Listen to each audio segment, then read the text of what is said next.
саламатсыздар ма балалар?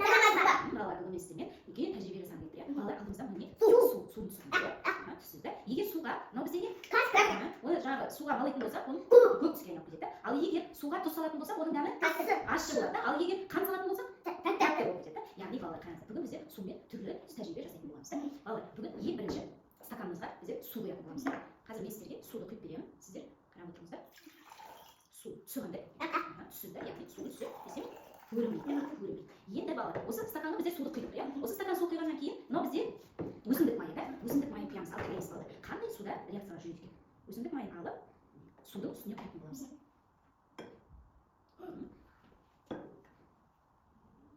Енді қараңыздар балалар, су қандай болды? Қараңыз.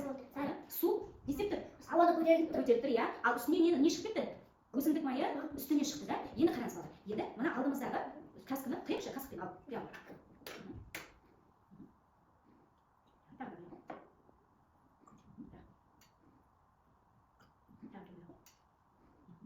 Енді сен қарап отыр, қандай реакция жүріп жатыр? Ал айны сен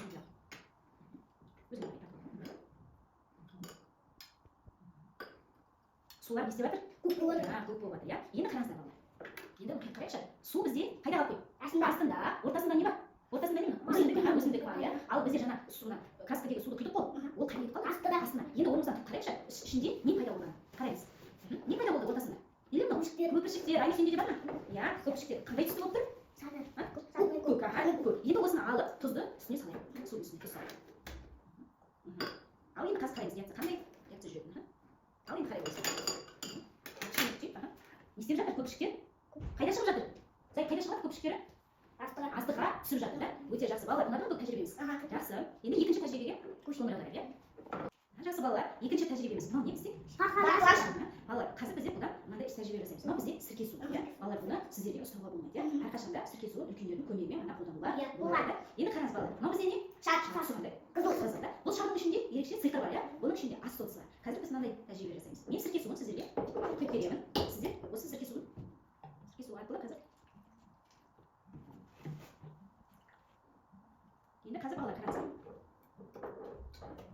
Мына үрілген шардың ішіндегі содасын бізде төменге қарай батыруымыз керек, да? Сонда қандай реакция жүретінін көреміз, да? Жақсы, олай болса дайынбыз ба? Қазір мен былай кигізіп қоямын, Айнұр сен кішкене ұстап тұр, иә? Ұстап тұр. Зайт сенікі. Жақсы, енді қарайықшы, мына шарды жоғары қарай көтерейік. Көтеріңіз. Ал жіберіңіз. Ал қараңызшы, қандай реакция жүріп балалар? Шар не істеп тұр? Үрлеп жатыр, да? Өте жақсы, керемет. Ал ішіне түскен ас содасы не істеп жатыр, қараңыздар? Көпіршік болып жатыр, да? Өте керемет. Шар не істеді? Үрледі, иә? Бізде тек қана оған қолдадық ас содасын және сірке суы. Ұнады ма балалар? Өте тамаша. Жақсы, олай болса, үшінші тәжірибемізді бастайық. Балалар, үшінші тәжірибеміз дәл анадай тек сумен жасаймыз. Біздің алдымызда мынау өсімдік майы, да? Ал мынау бізде жұмыртқа, ал мынау қақпақ.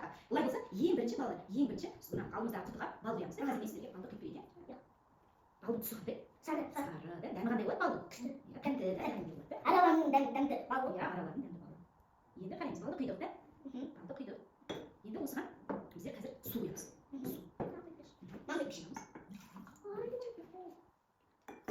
Енді қараймыз, қазір қараймыз. Кішкене күтіңіз. Бал бізде не істеп? Астында қалып қойды, да? Ал су болса жоғарыда көтерілді, да? Енді осыған біздер өсімдік майын құямыз. Ал енді қараңыздар, қандай реакция жүріп жатыр? Ал қараймыз. Өсімдік майы жоғарыда көтеріліп тұр, араласқан жоқ, да? Ал ортасында не тұр бізде? Ортасында су, астында бал, яғни қозғалған жоқ, да? Енді қараңыздар, бірінші қақпақ салып қарайықшы. Қақпақты, иә? Ал үстіне саламыз. Саламыз. Қақпақ батты ма? Батқан жоқ. Яғни ол бізде өсімдік майының тұсында тұрып қалды, ал енді жұмыртқа салып көрейік. Жұмыртқа саламыз.